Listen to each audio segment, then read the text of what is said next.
A ver, ¿nos hemos parado a pensar alguna vez en esas fuerzas invisibles que moldean cómo vemos el mundo? Y no estoy hablando de conspiraciones raras, ¿eh? Es algo mucho más sutil. Vamos a hablar de la arquitectura de nuestras creencias y de cómo, al final, las ideas, mucho más que las armas, son las que de verdad definen quién tiene el poder. Es que, si lo pensamos un momento, ¿cómo puede ser que ciertas ideas se acaben convirtiendo en verdades que todo el mundo acepta? En eso que llamamos sentido común. ¿Quién decide qué es lo normal o lo lógico? Bueno, pues justo esa pregunta es nuestro punto de partida para entender los mecanismos que vamos a analizar. Normalmente, cuando pensamos en poder, se nos viene a la cabeza la fuerza, ¿no? Pues ejércitos, policía, la coerción, lo típico. Pero resulta que el poder más duradero, el más efectivo de todos, no es el que se impone a la fuerza, sino el que se acepta, casi sin darnos cuenta. Y hoy vamos a meternos de lleno en ese control sutil, el que se ejerce a través de las ideas. Vale, aquí lo vemos clarísimo. Por un lado tenemos el poder a lo bestia, el visible, el que te obliga, y por otro el poder invisible, el que convence. Y es aquí, justo aquí, donde la cosa se pone de verdad interesante, porque este gobierno por consensuamiento se basa en algo muy potente, en que las clases dominadas acaben aceptando la visión del mundo de la clase dominante como si fuera, pues, la única que existe, la única posible. Y para entender bien de qué va esto del gobierno por consentimiento, tenemos que hablar sí o sí de Antonio Gramsci, un pensador italiano que, allá por principios del siglo XX, desarrolló una teoría que lo cambió todo. Una teoría para analizar cómo se gana el poder no solo controlando el Estado, sino, y esto es lo importante, controlando la cultura. Y aquí está el concepto clave de todo esto, la hegemonía. Ojo, que no es solo dominación por la fuerza, ¿eh? Es mucho más. Es liderazgo cultural, ideológico. Pensemos en ello como si fuera el sistema operativo de una sociedad. La clase dominante no solo gobierna, sino que consigue que su forma de ver la vida, sus valores, se conviertan en el sentido común de todo el mundo, incluso de la gente a la que en realidad no le beneficia para nada. Y mira, esta cita de Gramsci lo clava. Lo que nos viene a decir es que si un grupo quiere conseguir esa hegemonía, no puede ir solo a lo suyo, pensando únicamente en sus intereses. No. Tiene que ser capaz de presentar su proyecto como algo bueno para toda la sociedad, como algo que beneficia a todos. Tiene que conseguir unir las demandas de otros grupos en una visión común. Vale, perfecto. Si la hegemonía es el objetivo, la pregunta es, ¿cuál es la herramienta principal para construirla? ¿Cómo se hace esto en la práctica? Pues la respuesta está en algo que usamos todos los días, el lenguaje.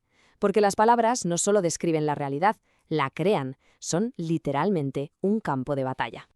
Y aquí entra otro pensador, Ernesto Laclau, que nos da una pista fundamental, con un concepto que suena un poco raro pero es muy sencillo, el significante vacío. A ver, son básicamente palabras que funcionan como contenedores, no tienen un significado fijo, están como vacías y justo por eso son tan increíblemente potentes. Permiten que grupos súper diferentes, con intereses que no tienen nada que ver, se unan todos bajo la misma bandera. Vamos a pensar en estas palabras: pueblo, libertad, justicia, democracia. A ver, ¿qué significan exactamente? Es que para una persona libertad puede ser, no sé, libertad de mercado, y para otra, justo lo contrario, liberarse de la opresión económica. Pero las dos pueden luchar bajo la misma palabra. Ese es el poder brutal de un significante vacío. Consigue unificar lo que en principio es totalmente diferente. Y claro, como es lógico, estas herramientas del lenguaje se pueden usar para cosas, bueno, para cosas muy oscuras. Las fuentes que hemos consultado nos recuerdan el ejemplo de la propaganda nazi, que se basaba en algo tan simple como la repetición constante. La idea es que una mentira, va igual lo absurda que sea, si la repites una y otra vez, al final cala. La gente la acaba aceptando como una verdad. Es un recordatorio tremendo del poder del lenguaje para moldear cómo vemos las cosas. Pero no se trata solo de repetir y repetir. Las metáforas son otra herramienta potentísima. Por ejemplo, llamar a un desastre ecológico gigantesco hilillos de plastilina, como pasó en España con el Prestige, pues hombre, no es una elección de palabras inocente, ¿verdad? Es un intento clarísimo de quitarle hierro al asunto, de desactivar la alarma social, de hacer que algo gravísimo parezca casi un juego de niños.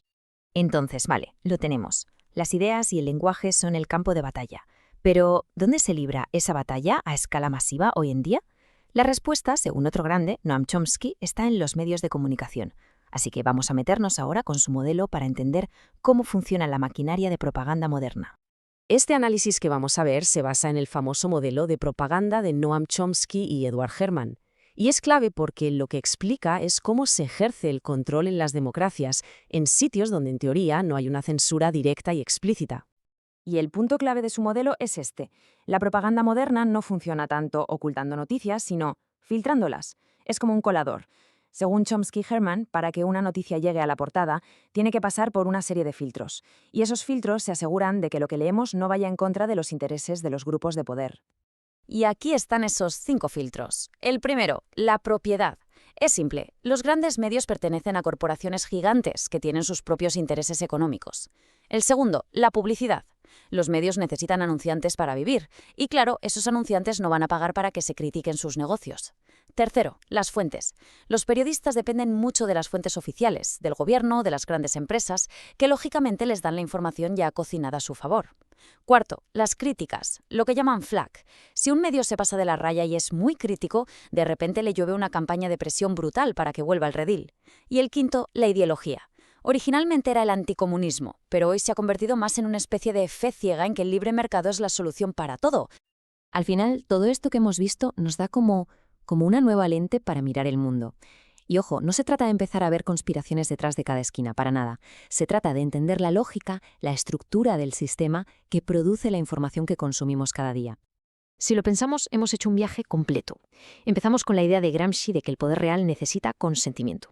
Luego vimos con Laclau cómo el lenguaje, con esos significantes vacíos, es el arma para construir ese consentimiento. Y hemos acabado en el sistema concreto, en la práctica, los filtros de los medios de Chomsky, que es donde todo esto se materializa cada día. Y todo esto nos deja con una pregunta final en el aire. Si aceptamos que nuestras creencias, que nuestro sentido común, no es algo que surge de la nada, sino que es una construcción, la pregunta es inevitable. ¿Quiénes son los arquitectos de esa construcción? ¿Y qué planos están usando? Quizás la respuesta no sea buscar nombres y apellidos, sino más bien entender las estructuras de poder que hemos analizado hoy.